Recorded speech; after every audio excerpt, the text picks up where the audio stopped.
Con el sistema semáforo podremos reactivar nuestra economía y seguir cuidándonos en la nueva normalidad. Conoce cómo funciona cada etapa. Cuando el semáforo de tu estado esté en color rojo, solo las actividades esenciales como la producción y venta de alimentos pueden trabajar con las medidas de prevención necesarias como la sana distancia y la sanitización. En naranja, se suman actividades no esenciales como hoteles y cines, pero solo a la mitad de su capacidad y siguiendo las medidas de prevención. Además, podremos acudir a los parques cuidando el 30% de capacidad. Si está en amarillo, las actividades no esenciales como restaurantes, hoteles y plazas podrán estar a un 60% de capacidad con las medidas de prevención. Finalmente, cuando esté en verde se podrá regresar a las clases presenciales, así como a los bares y gimnasios, cuidando las nuevas medidas sanitarias para evitar contagios.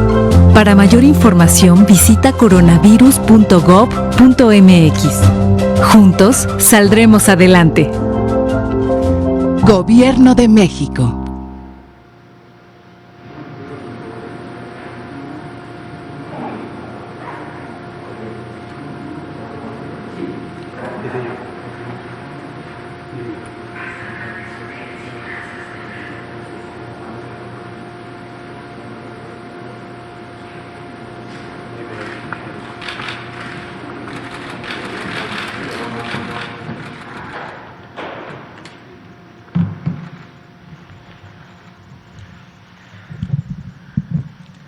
Buenas tardes a todos los asistentes a esta conferencia vespertina. El día de hoy, 1 de marzo del año 2021, iniciando el tercer mes del año calendario y una tarde muy calurosa en la Ciudad de México con 25 grados. Para todos los asistentes que nos siguen a través de las redes sociales, el día de hoy estamos transmitiendo, siendo las 7:19 horas con 3 minutos, desde Palacio Nacional en este Salón Tesorería. Es un gusto a todos los connacionales que nos siguen a través de las redes digitales y a todas las personas que siguen esta transmisión día con día con el interés de estar informados de cómo se va comportando el perfil epidemiológico y cómo vamos avanzando en la estrategia nacional de vacunación referente al COVID-19. Su servidor, el doctor Cristian Arturo Zaragoza Jiménez, director de Información Epidemiológica de la Dirección General de Epidemiología, tendré el gusto de compartirles el informe técnico. Y gracias a la tecnología y a los medios digitales, el día de hoy nos estará acompañando vía remota el doctor José Luis Salomía Segarra, director de Información Epidemiológica, director general, de Epidemiología. Muchísimas gracias. A continuación daré el informe y el comunicado técnico.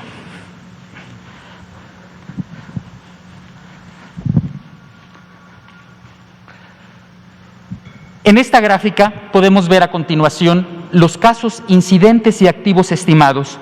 Ustedes han visto y conocen esta gráfica que hemos llamado una gráfica en espejo, donde para el día de hoy tenemos 2.283.465 casos estimados, 1.639.943 personas recuperadas.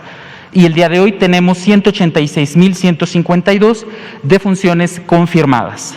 Podemos observar dos cifras. Una cifra en verde, donde tenemos los casos activos estimados, que hemos dicho que es la epidemia actual en este momento, que es una cifra dinámica que día a día, de acuerdo a los reportes que tenemos en los sistemas de vigilancia epidemiológica, nos ayuda a poderla tener. Y para el día de hoy tenemos 45.682 casos activos estimados. Y tenemos en el número inferior esquemas completos de vacunación contra COVID, 583.896 esquemas completos. Esta gráfica tiene una relevancia muy importante que la hemos compartido y ustedes pueden ver en nuestro eje que tenemos del 1 hasta el 7, recordando que son las semanas epidemiológicas hemos compartido con ustedes la información técnica. Existen años que tienen 53 semanas epidemiológicas y existen años que tienen 52 semanas epidemiológicas. Este año, 2021, tiene 52 semanas epidemiológicas. El año 2020 tuvo 53. Por eso ustedes pueden ver cómo va a ir sumándose semana con semana. Actualmente nos encontramos en la semana epidemiológica 9, recordando que las semanas epidemiológicas inician un domingo y finalizan un sábado. ¿Qué es importante y es un dato que ustedes tienen que conocer porque significa de dónde viene toda esta información que presentamos día a día? Recuerden que tenemos sistemas de vigilancia. En este caso, tenemos un sistema de vigilancia especial que se vigilan enfermedades respiratorias. Bajo ese esquema es que nosotros podemos observar cómo fue que a partir de la semana epidemiológica 9 del año pasado, del año 2020, empezamos a sumar los registros.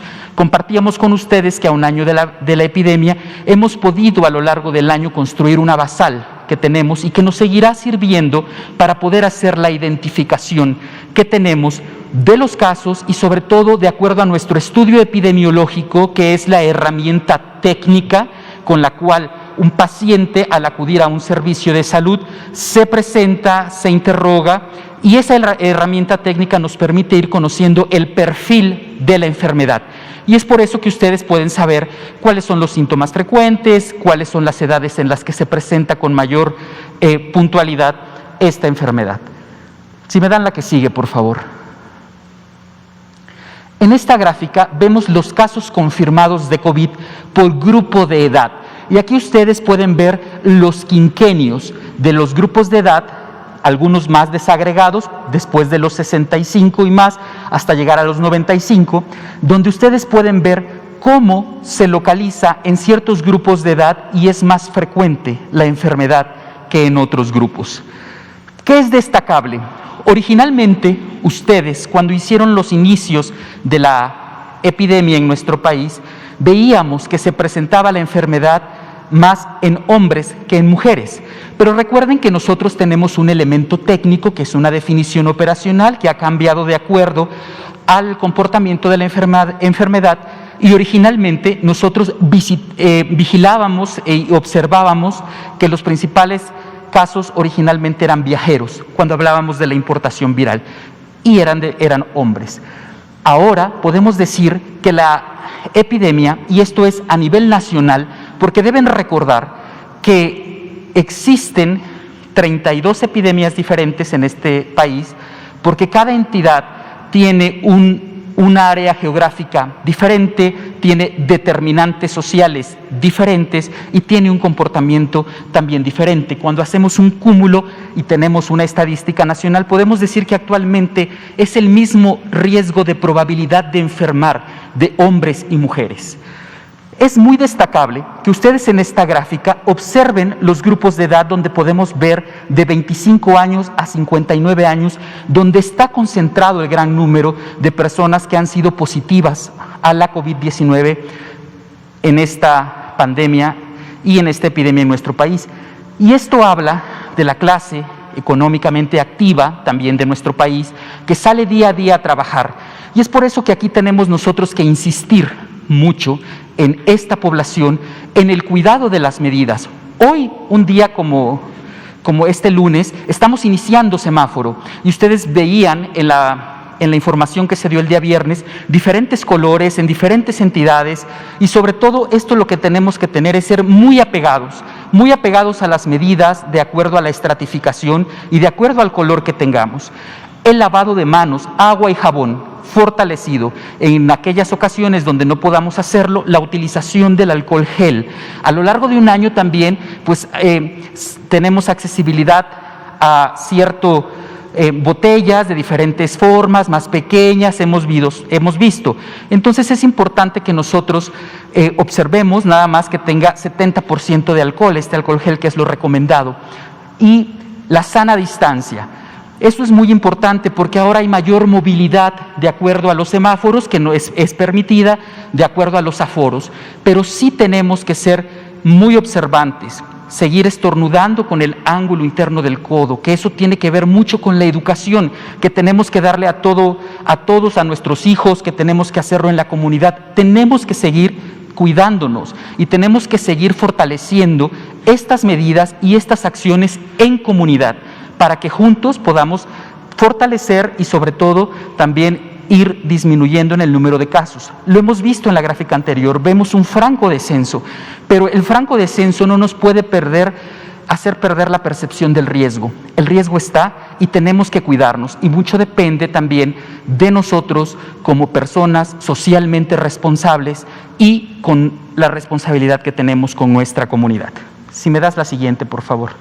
La mediana de edad, 43 años, ese es un dato muy importante que tenemos de los casos positivos.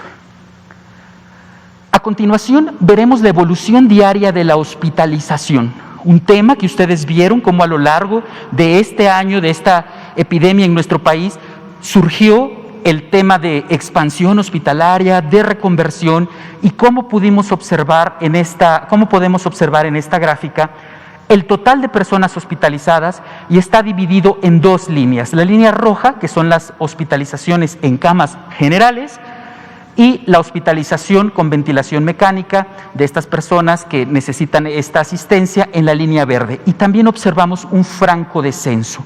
Podemos decir que tenemos el franco descenso en pacientes hospitalizados en camas generales y con ventilación mecánica. La fuente de esta información es la red IRAC y el universo de hospitales que día a día reportan esta información. La que sigue, por favor. Disponibilidad de camas en hospitalización general. Desde la semana pasada tenemos que no tenemos ninguna entidad con una ocupación mayor al 70%, eso es muy bueno, que solamente tenemos una entidad que está entre el 50 y el 69% de ocupación y tiende a la disminución. Esta entidad federativa es la Ciudad de México, que tiene un 53% de ocupación, y 30 entidades con menos del 50%. La totalidad son 31.721 camas totales, camas disponibles 22.590 y 9.131 camas ocupadas. La que sigue, por favor. Disponibilidad de camas con ventilador. En esta diapositiva nosotros podemos observar que no tenemos entidades tampoco que tengan una ocupación mayor del 70%, tenemos una entidad federativa sin cambios y tenemos 31 entidades con menos de ocupación del 50%. La totalidad son 11.038 camas totales, 7.507 camas disponibles y 3.531 camas ocupadas.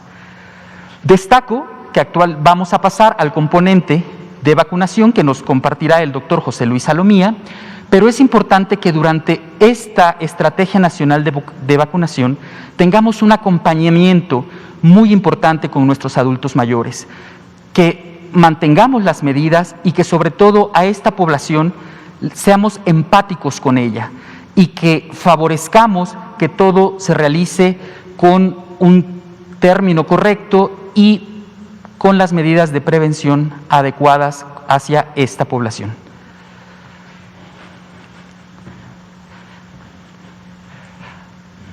A continuación, y gracias a esta tecnología digital, le pasaremos el uso de la voz al director general de epidemiología, al doctor José Luis Salomía Segarra. Doctor, buenas noches, lo saludamos con mucho gusto desde Palacio Nacional.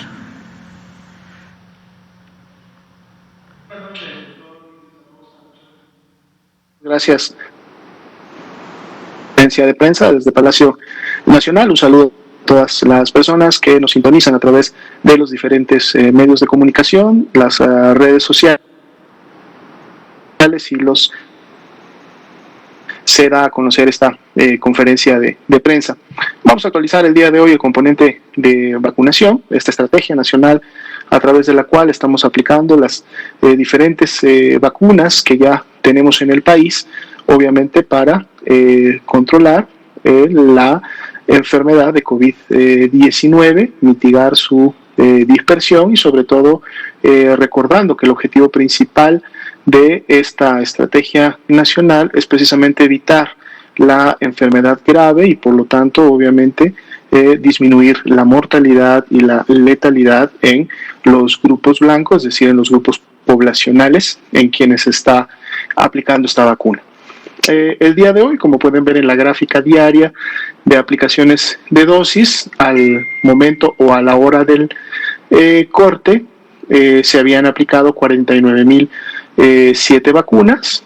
Como lo hemos visto en días anteriores, en la medida que vamos avanzando en los siguientes al menos 2 días, estas cifras continúan actualizándose en la medida en que las dosis pues continúan también aplicándose, inclusive posterior a los horarios de corte. Pero aquí podemos ver cómo la estrategia nacional de vacunación continúa activa y continúa avanzando en las diferentes entidades federativas.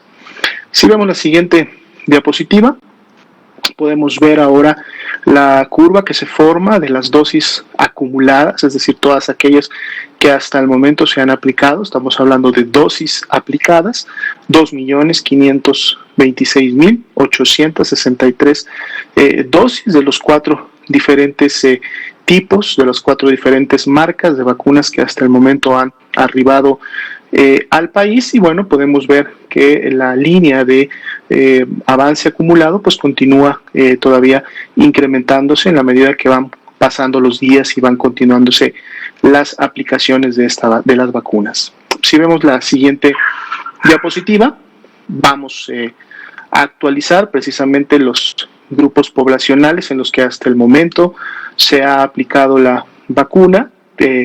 Como ustedes saben, el personal de salud fue el primer grupo poblacional en quien se inició con la vacunación en el mes de diciembre. Así fue definido por el grupo técnico asesor de vacuna, quienes en base a sus recomendaciones se definieron las etapas de cada una de los momentos de la estrategia nacional de vacunación. Así también para el día de hoy tenemos pues un reporte de 567.338 segundas dosis que se habrían aplicado, es decir, ya dosis completas, esquemas completos, lo cual se traduce obviamente también en trabajadores de la salud que en las próximas 2 semanas, dado que ya tienen las 2 dosis completas, estarían alcanzando obviamente la protección que la vacuna para efectos de esta marca y este tipo, que es Pfizer-BioNTech, ha publicado en sus ensayos clínicos, es decir, alrededor de un 95%. También podemos notar ya el día de hoy cómo inició la aplicación, ¿no? Y va avanzando la aplicación de la segunda dosis al personal educativo del estado de Campeche. Vemos un avance bastante rápido. El día de hoy se llega a un 95%, es decir, de los 17.463 personas de nivel educativo del estado de Campeche, al día de hoy 16.558 ya recibieron la segunda dosis y por lo tanto también entonces estamos hablando de esquemas completos en este grupo. Y continúa obviamente la vacunación en la población adulto mayor, quienes conforman precisamente la segunda etapa de la vacunación dentro de la estrategia nacional, y el corte al día de hoy nos habla ya de un acumulado de primeras dosis de 1.170.453. Obviamente, como acaba de terminar las primeras semanas de vacunación de este grupo poblacional, las segundas dosis todavía serán aplicadas en siguientes semanas dentro de estas temporalidades que se han definido para las vacunas.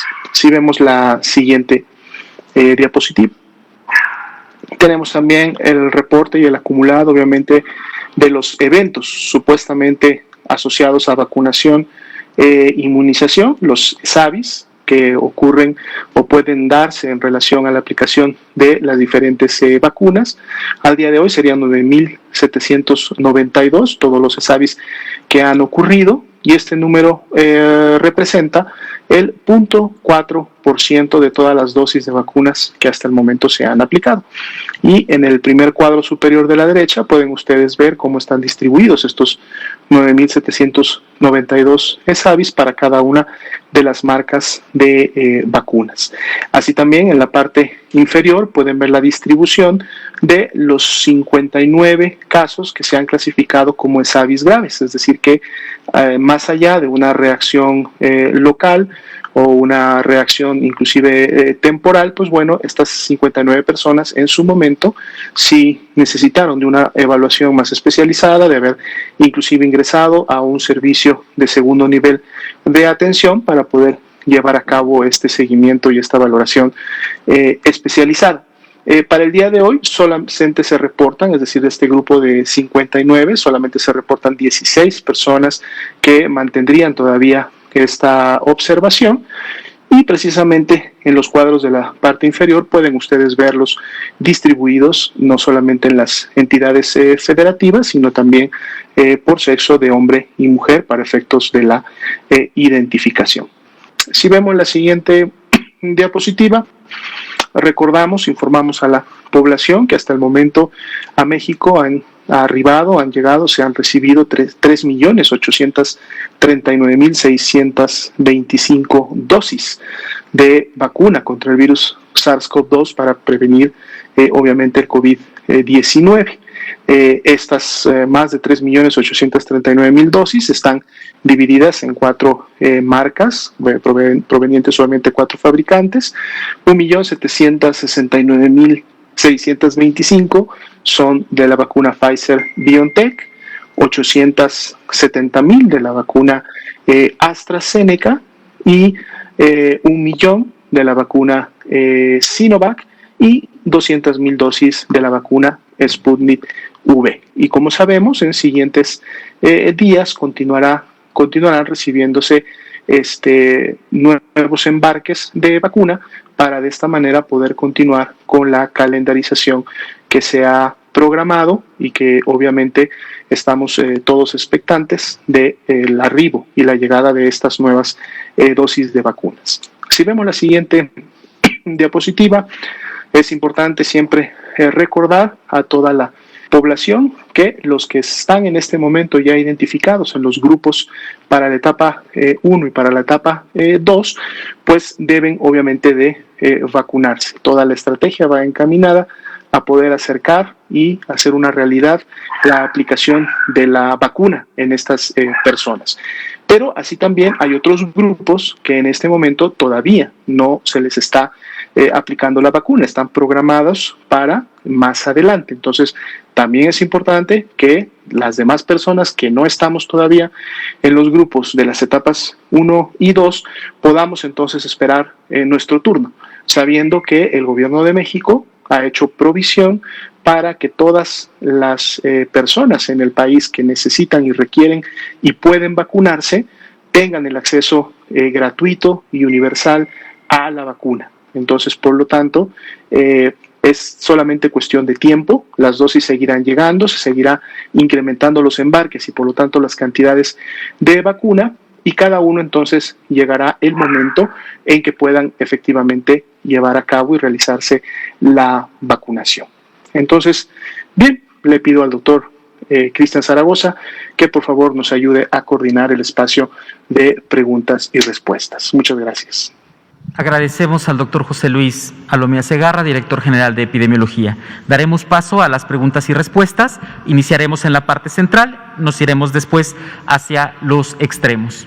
Adelante, compañero, por favor. Gracias. Muy buenas noches. Juan Hernández, del periódico Basta, de Grupo Pantón. Nada más para confirmar lo que hace unos momentos informó el secretario de Salud de que ya el subsecretario Hugo López-Gatell ya había sido de alta. Queríamos saber a qué horas fue, cuál va a ser el seguimiento que se le va a dar y en todo caso, cuándo se va a poder ya reincorporar, ya sea aunque sea vía virtual, a estas conferencias de prensa. Gracias. Muchísimas gracias por la pregunta y le pediríamos al doctor José Luis Alomía Segarra si nos ayuda con la puntualización. Sí, con mucho gusto. De hecho, confirmar, tal como lo comunicaba la noche de ayer el doctor Ruy López Ridaura, ya desde ayer se estaba contemplando y evaluando la posibilidad de el alta al subsecretario López-Gatell. Esta finalmente fue ya manifiesta el día de hoy. Podemos confirmar que en este momento ya el subsecretario se encuentra de regreso nuevamente en su domicilio. Obviamente continuará con el seguimiento clínico epidemiológico correspondiente. Él tuvo una estancia estos días de hospitalización en la cual pudo recibir el oxígeno suplementario para poder tener los niveles óptimos de saturación que básicamente presentó desde el miércoles que ingresó a la unidad intermedia. La sintomatología, como él mismo lo ha estado inclusive reportando a algunos medios y nos los ha comentado obviamente directamente a nosotros, es mínima, es prácticamente él se reporta como muy prácticamente asintomático, es decir, con síntomas muy leves en este momento, pero continuará con este seguimiento. Como ustedes saben, normalmente el promedio de COVID-19, la enfermedad tiene una duración de aproximadamente 2 semanas en la mayoría de los casos, más allá de la recuperación que en un momento se pueda tener, ya estar completamente asintomático de la enfermedad, hay un periodo en el cual obviamente el sistema inmunológico y el organismo en sí se recuperan de todo el esfuerzo realizado para contener la infección, para recuperar y sanar a la persona. Por lo tanto, el doctor Hugo López-Gatell continuará todavía los siguientes días en su domicilio bajo seguimiento y observación médica. Pero él se encuentra muy bien en estos momentos, nos mandó un mensaje en el transcurso de la tarde comentándonos que se encontraba con muy buen estado de ánimo, como lo ha estado en los últimos días, y bueno, todos estaremos obviamente al pendiente también de su evolución. Muchísimas gracias, compañero. Gracias, buenas noches. Ignacio de Alba, de Pie de Página. El Estado de Guanajuato publicó un lineamiento técnico para el uso de ivermectina en casos leves, a pesar de que ustedes no lo recomiendan. ¿Cuál sería su postura ante esta publicación? El posicionamiento del nivel federal siempre ha sido armonizado con los lineamientos que lanza la Organización Mundial de la Salud y a su vez también la Oficina Regional de la Organización Panamericana de la Salud, y la Secretaría de Salud Federal no recomienda el uso de ivermectina para la enfermedad. También preguntar si todas las vacunas causan las mismas molestias después de aplicadas. Gracias. Gracias. Del componente de vacunación le pediría al doctor José Luis Salomía Segarra si nos ayuda con la puntualización. Gracias. Sí, es algo precisamente que en este momento estamos todavía estudiando, estamos observando, porque si ustedes justo ven la tabla que presentamos y actualizamos todos los días, obviamente van a notar que hay una mayor cantidad de eventos supuestamente atribuibles a vacunación de aquellas vacunas que además hasta el momento se han aplicado en mayor cantidad. Entonces, cuando vemos números absolutos, pudiera parecer que una o dos vacunas producen más ESAVIS que otras. Sin embargo, esto realmente tenemos que verlo en función de la cantidad de dosis que se han aplicado. Por eso digo que esto es algo que tendremos que continuar observando, o sea, no lo podemos decir todavía con evidencia en este momento, sino que en la medida que la cantidad de vacunas continúe llegando y se sigan aplicando las dosis, obviamente podremos identificar si hubiera alguna asociación mayor o menor. Ahora también recordemos que los grupos poblacionales obviamente son diferentes entre lo que es los trabajadores de la salud, de donde se contemplaron grupos de edades, en donde tenemos obviamente desde los mayores de edad hasta los adultos mayores de 60 años, bajo el hecho de que fueran personal de salud de primera línea. En el caso de otras vacunas, específicamente hablando de Sputnik y Sinovac, pues solamente se han aplicado, y AstraZeneca también, solamente se han aplicado a población adulta mayor, en donde sabemos que obviamente la respuesta inmunológica, y esa es una de las condicionantes basales para generar precisamente los factores de riesgo a los adultos mayores de 60 años o más, ya no es la misma. La respuesta inmune del sistema inmunitario no es la misma en las personas adultas mayores. Esta respuesta suele ser mucho más fuerte y más intensa en los primeros años de edad, y obviamente se mantiene con una intensidad moderada en los adultos jóvenes. Por lo tanto, la respuesta ante la vacunación, primeras y segundas dosis, también varían dependiendo del grupo poblacional. Vamos a estar, vamos a continuar integrando la información, analizándola para identificar si en algún momento hubiera alguna diferencia, teniendo siempre estas consideraciones que acabamos de comentar. Muchísimas gracias por su respuesta, doctor José Luis Salomía. Compañero, adelante, por favor.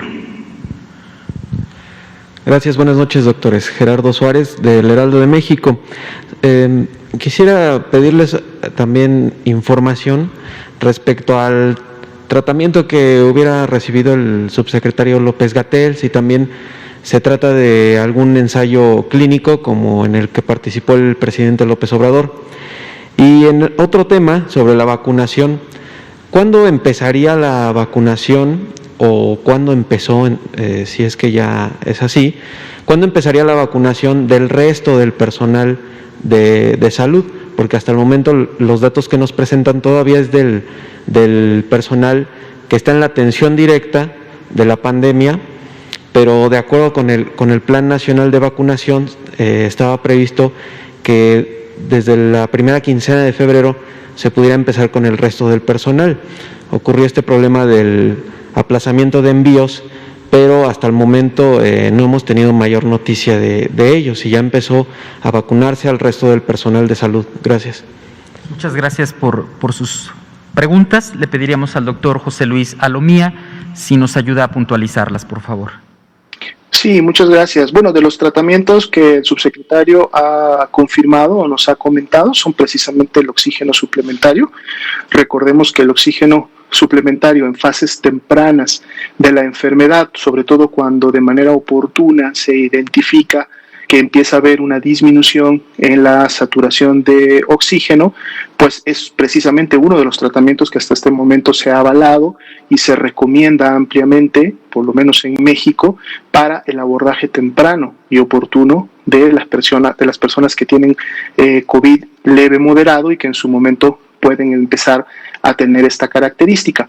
De la mano normalmente de una persona que empieza a recibir oxigenación puede venir también tratamientos de tipo antiinflamatorios, que son precisamente los que el doctor, para efectos de poder recibirlo, prefirió acudir a una unidad intermedia, dado que estos medicamentos deben de ponerse por la vía endovenosa, y de esa manera tener un control, obviamente no solo de la aplicación y del mecanismo de aplicación, sino también de la frecuencia, los horarios y las dosis, que siempre deben de estar a cargo de un profesional de la salud. Son los dos tratamientos que hasta el momento el doctor López-Gatell nos ha comentado. No tenemos información de que haya recibido algún otro. De todas maneras, recordemos que cuando el doctor López-Gatell esté nuevamente con nosotros, pues de seguro él de manera más amplia podrá platicarnos todo lo que ustedes deseen saber en relación a su tratamiento.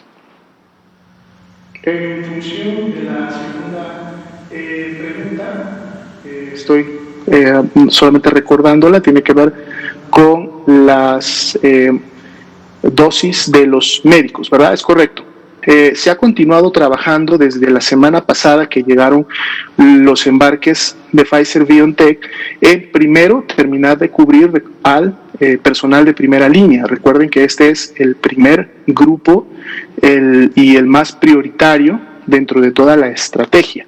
Entonces, mientras no se termine de cubrir al 100% del personal de primera línea, y estamos hablando tanto de su primera como de su segunda dosis, todavía no se puede empezar, al menos no de manera importante o dirigida, con los demás grupos de la población.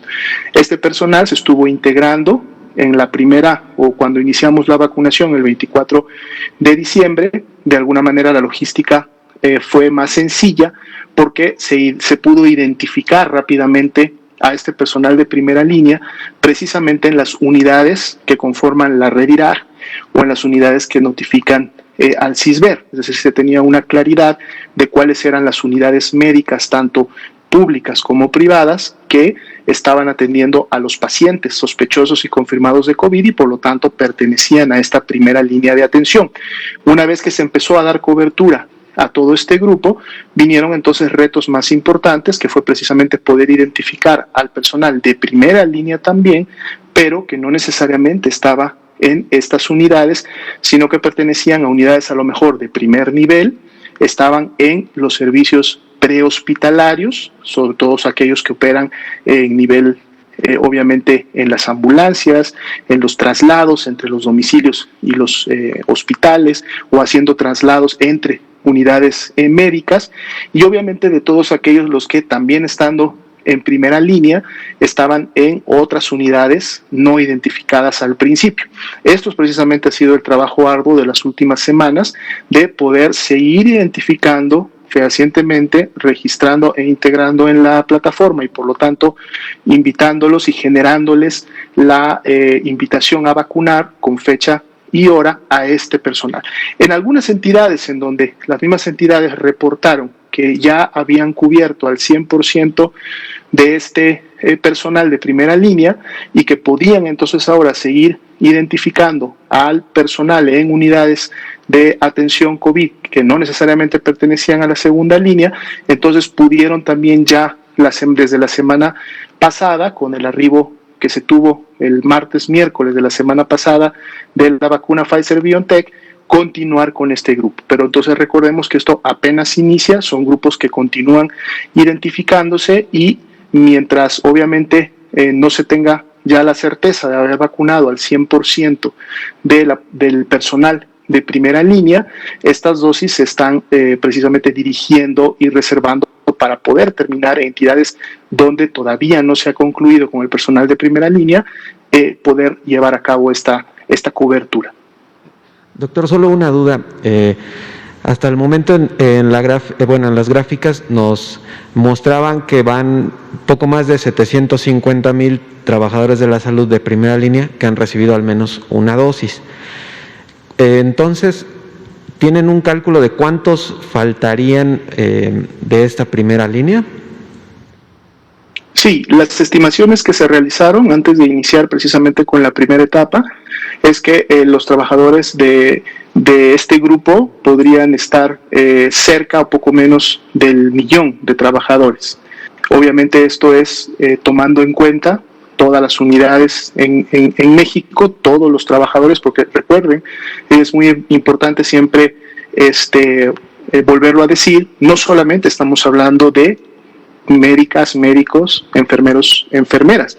Estamos hablando de toda una serie de otros trabajadores de la salud que aportan con su trabajo, que laboran en las diferentes unidades, que también se consideran trabajadores de salud de primera línea. Estamos hablando de trabajadoras sociales, estamos hablando de camilleros, estamos hablando de técnicos radiólogos, estamos hablando de varios grupos. Entonces, llegar a todos ellos, integrarlos a todos ellos en las diferentes unidades es precisamente lo que se ha estado tratando de asegurar en estas últimas 2 semanas. Gracias. Y finalmente nuestro compañero, por favor.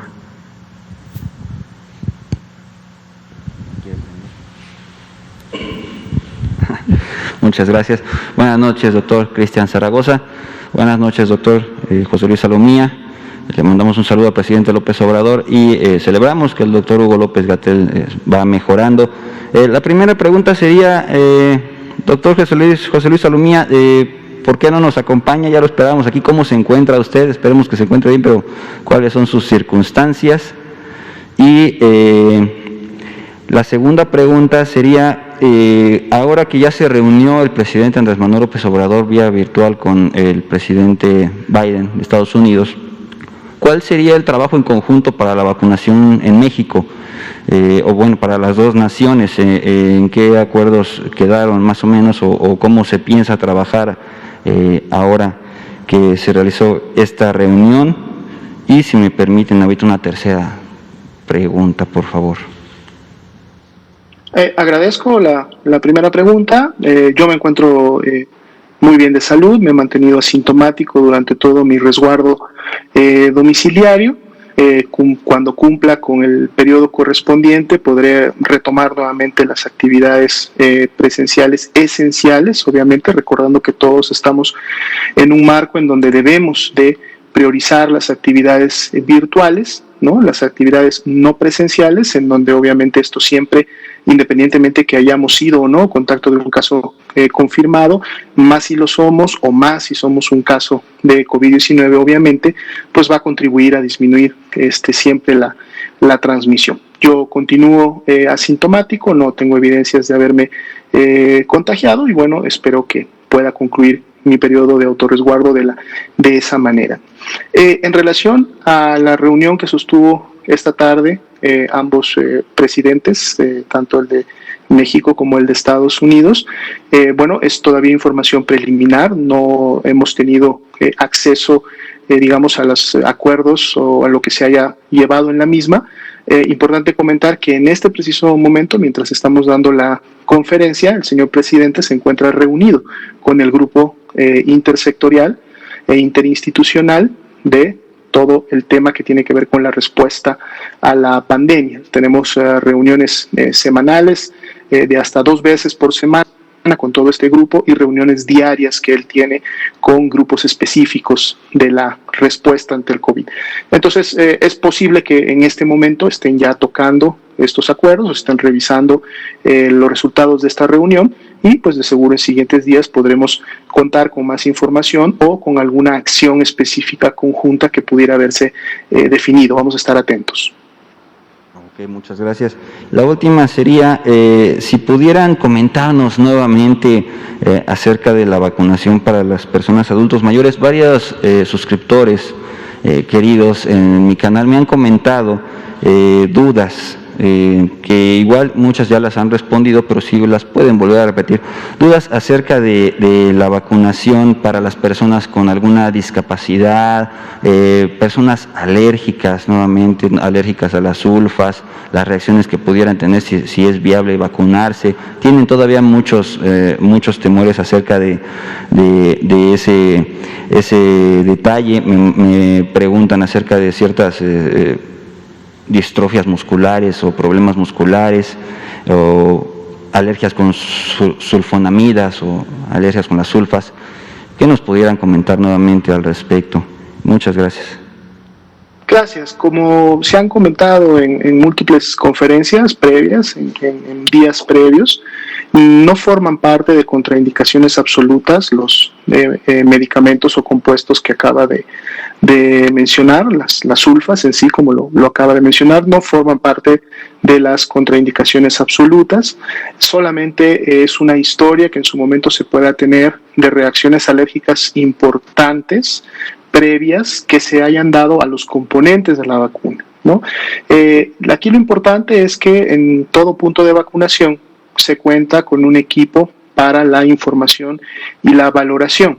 Entonces, la invitación es que acuda al punto de vacunación a, obviamente, recibir su dosis de vacuna, no se preocupe por lo que pudiera en su momento suceder en el sentido de la valoración, porque esa se la van a realizar justo en el punto de vacunación, les harán las preguntas específicas que pudieran identificar si alguna contraindicación absoluta para alguna de las vacunas, pero en lo general estas son realmente pocas, son mínimas, ya decíamos, prácticamente o obviamente una persona que ha sido previamente vacunada y que ha desarrollado, o en su momento desarrolló una reacción anafiláctica importante a vacunas previas y que esos componentes estén presentes en las vacunas que actualmente se están colocando, obviamente eso podría ser una contraindicación.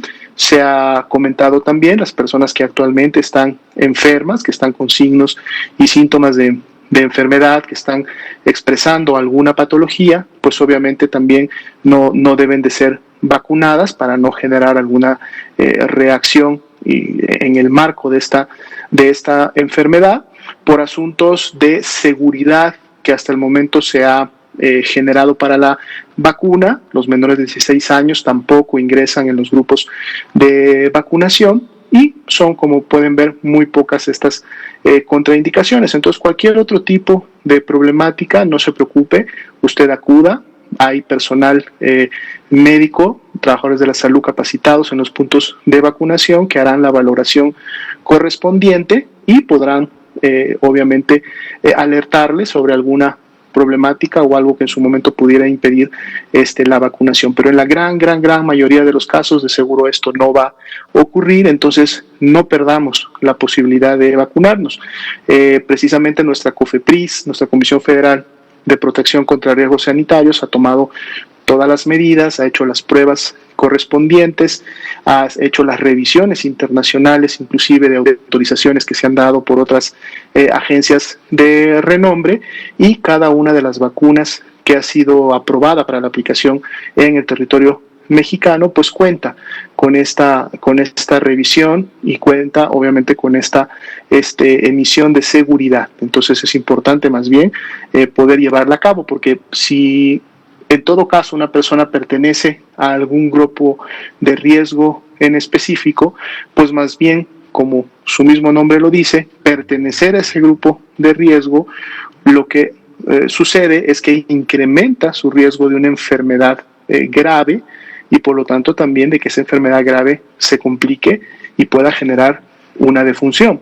Entonces es un riesgo mucho mayor el que se estaría controlando, mitigando, disminuyendo con la aplicación de la vacuna, que de si no se colocara la vacuna y se enfermara, entonces podría tener las consecuencias graves de la enfermedad. Por eso es importante que si tiene ya en este momento, pertenece al grupo de población adulta mayor, que por sí el simple hecho de tener 60 años o más duplica, y en edades más avanzadas triplica, la mortalidad y la letalidad por padecer COVID-19, pues es importante entonces acudir a colocarse la vacuna, porque de esta manera va a disminuir el riesgo y por lo tanto pues poder tener obviamente una mejor expectativa en caso de ser contagiado por el virus SARS-CoV-2. Muchísimas gracias al doctor José Luis Alomía Segarra, director general de Epidemiología. Finalmente, no debemos... Adelante, compañero, una pregunta más. Sí, si nos pudiera recordar por qué no recomiendan ustedes la ivermectina, y también qué consejos le dan a las personas que se van a ir a vacunar. Hay gente que, por ejemplo, ayuna o que no toma o no sé en qué condiciones deben llegar las personas a los centros de salud para la vacunación. Gracias.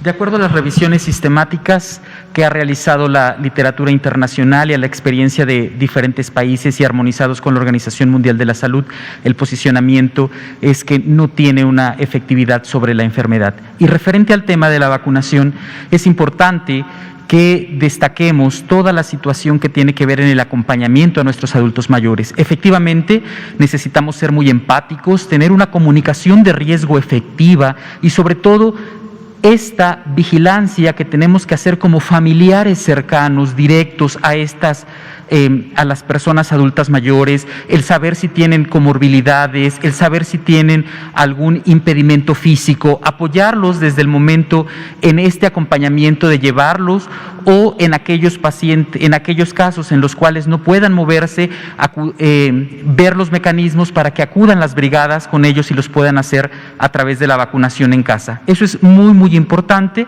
También es muy importante que las personas que cuidan, que conviven con los adultos mayores, mantengamos todas estas medidas de prevención que hemos tenido, que no olvidemos el lavado de manos, que no olvidemos el uso de cubreboca, que tengamos el alcohol gel en caso de que no podamos lavarnos la mano con agua y jabón, que tengamos la sana distancia y también que seamos muy responsables, y que ahora que tenemos una mayor movilidad, y sobre todo en aquellas entidades donde hay mayor movilidad de acuerdo al tema del semáforo, pues que seamos muy cuidadosos de acuerdo con estas medidas, que seamos muy acordes, y finalmente debemos de ser muy empáticos con esta población. Tenemos que esperar nuestro turno de acuerdo a nuestro grupo que nos toque para la vacunación, y apoyemos mucho a los adultos mayores en esta situación. Muchas gracias. Pues finalmente, el día de hoy, 1 de marzo del año 2021, también inician ciclo muchos médicos especialistas en formación. Les deseamos éxito en lo largo y ancho de este país a todos los médicos que han iniciado su residencia médica de especialidad de alta especialidad. Y siendo las 19:48, daríamos por terminada la conferencia de hoy, 1 de marzo, inicio del tercer mes del año, de este año 2021. Muchas gracias y buenas noches a todos. Buenas noches.